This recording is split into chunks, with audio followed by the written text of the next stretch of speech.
The original Watch Dogs was not without its problems. Car handling wasn't great and in fact was a bit floaty. The missions were pretty generic and lacked variety, and the hacking was the main concept of the game, but it was very simple and, after time, unrewarding. Watch Dogs 2 aims to fix those issues after being fortunate enough to sit down with the PS4 version of the game for a few hours. I'm happy to say that I think it delivers on most of them. The second game is set in San Francisco, and that alone just brings a lighter and brighter colour palette over the original game, which was set in a dark and dingy version of Chicago. Of course, no one has learnt their lesson from last time, and CTOS is back.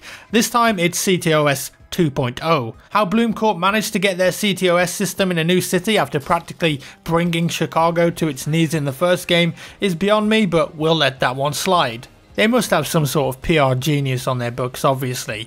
In the game you play as Marcus Holloway, who's part of a hacking group called DedSec. They aren't very keen on the CTOS system monitoring and manipulating citizens, so their goal is to destroy it. Mr. Robot, anyone? So that's the premise for the game, but what's changed and been improved upon from the first outing? Well, let's start with the hacking. After all, that's what the game's about. In the first Watch Dogs, hacking was reasonably limited and pretty basic. In Watch Dogs 2 though, you've got way more options at your disposal, and it makes for a more fun experience. You can still hack any NPC you come across, but now if you hold down the button, you get 4 options. I could distract them, call the police on them, basically getting them arrested with fake evidence, which can cause some pretty funny moments. I can put a gank hit on them, or the last option was to either steal money or listen in on their phone call, depending on the NPC that you come across. The same applies to hacking objects. Say you hack an aircon unit or something similar, you can set up a proximity attack on it so that any enemy that walks through will get a shock, and even combine it with a second option to make a noise aimed at attracting them in. So they come close, hit the proximity and get shocked, or of course you could just blow it up. This applies to your throwable objects and to your drone and RC car. Toys. This time around you've got some cool bits of kit. The drone can be popped out to scope out an area before an assault, hack objects, set traps, spot enemies and alike. The RC car is the same, but it can get to harder to reach places and has an extending arm to hack consoles and doors. Missions will require you to use a combination of both to make your life easier. The hacking doesn't stop there though. Oh no, everyone's a hacker. In Watch Dogs 2 you can even hack cars. Every car in the game can be hacked. If you're standing near a car you can press the hack button, and then your 4 hack options are to move the car forward, back, left or right. It's quite tricky, but it is a good distraction and it's pretty fun to mess around with. It does have a purpose in certain missions as well. What's awesome is that every hack has a fast hack. For instance, when you're in a car and you're driving along, you can hack other cars to move them out of the way. A simple tap of the shoulder button on PS4 and the car in front will perform a suggested action, usually to swerve out of the way. It makes car chases very interesting. I even hacked a recovery truck and the ramp at the back came down, allowing me to fly over it.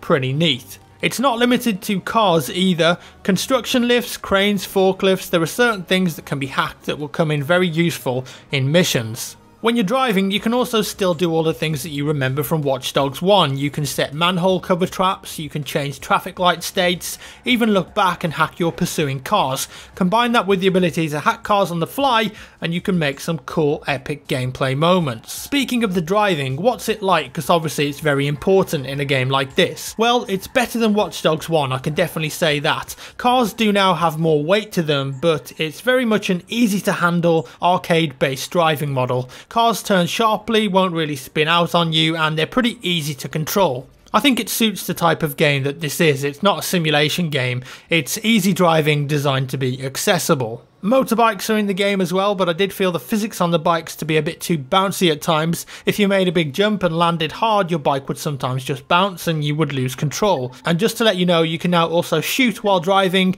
something that was missing from the first game, but you can only fire off a pistol, and you know what? I'm okay with that. I also got to experience some of the races in the game and the bonus stuff. kind of side things to do. I tried out drone racing and motocross racing. Drone racing was good fun, a bit tricky at first but cool when you got the hang of it. There were some really nicely made races as well, one which went around the Golden Gate Bridge. The bike racing was okay, but like I said, the bouncy bike physics made some of the races a bit harder than I think they needed to be. I did ask if this sort of thing will be in multiplayer, but I was told right now it's just single player. I do hope that that changes and these sort of races can be made into a multiplayer experience, because that's where a lot of the longevity comes from other games like Grand Theft Auto. As you all know, loads of people are still playing GTA 5 today because of the races. So Watch Dogs 2 is all about your following. Your progress in the game is really tracked with the followers that you have on social media. Just think about it as like a pretend version of Twitter. So doing cool things, completing missions, races, even visiting tourist areas and taking selfies all goes towards your follower count. Just make sure that you use the right Instagram filter. This really fits with the theme of the game, young hip hackers. Even the game's menus and systems are all built into your phone. It works pretty well actually. A lot of games of this type use a similar system. And on your phone you can find missions, your map, and download the other game related apps. There's even tourist apps and a Shazam-like app that you can use if you hear some music in the game and want to know what the song is called. There's some scope here as well to add more interesting things down the line. You'll also be glad to know that there aren't any towers or areas that you need to open up like in all of the other Ubisoft games. You've got an open world and you're free to explore as you wish. There's actually a lot that we haven't even covered yet as well. Co-op is in the game, but unfortunately I wasn't able to capture any of that mode just yet, but I have played it and talked about it in my E3 video. Also some cool multiplayer modes that they've announced, and bounty mode in particular looks like fun. And you know, I hope that the missions will be more varied compared to Watch Dogs 1, because that was one of my main gripes with that game. They just got a bit too samey, go here, hack that, the end.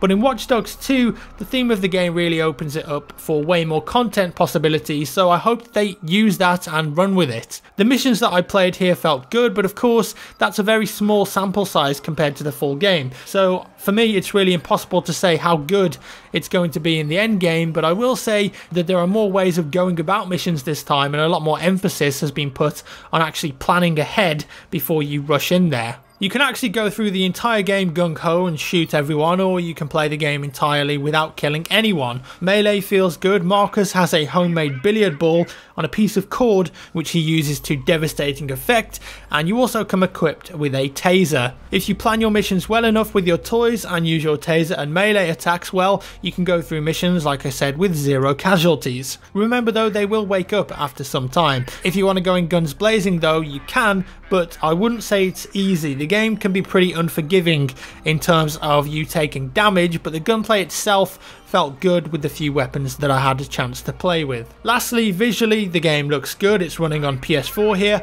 I would say it's a step up from Watch Dogs 2, but you aren't going to be super blown away by it. In fairness, I think that's a good thing, you know. I'm glad that we didn't see some crazy visuals like we did for the first game at the E3 trailer, and then you actually load the game and it looks completely different. This time from the get-go though, we've seen what the actual game looks like. You're seeing it here, and I think that it does look quite nice. In Watch Dogs 1, you really didn't care for Aiden very much, and that's a problem because he was the main character. He was just a bit grumpy, a bit unlikable, I think is the right word. The characters in Watch Dogs 2 are way more charismatic and bright, and it seems that the dialogue is a lot better as well as more witty. Just the nature of the game, the setting, the location, I think it opens up to way more possibilities. When I was watching a cutscene and then driving to a mission, it felt a lot more like GTA than the last game did, and honestly, that's a big compliment for the game in my book. So that's all for today, folks. I hope you enjoyed this early impressions of Watch Dogs 2. Let me know your thoughts down in the comments below. Give me a thumbs up if you enjoyed the video, a thumbs down if you didn't, and I'll see you in the next one.